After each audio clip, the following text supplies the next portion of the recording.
ওরে তাতেই ভালো হতো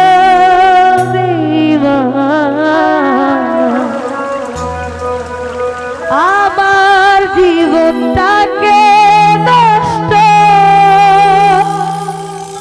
কইরা দিলি কেন?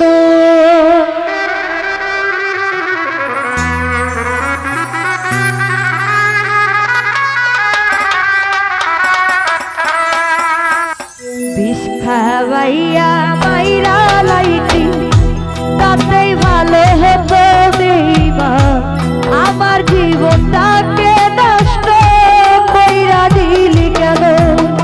তোর বিরহে আজাদ কান্দি অবিরত করার মতো বাইচাই আছি সবাই বলে দিত বিষ খাওয়াই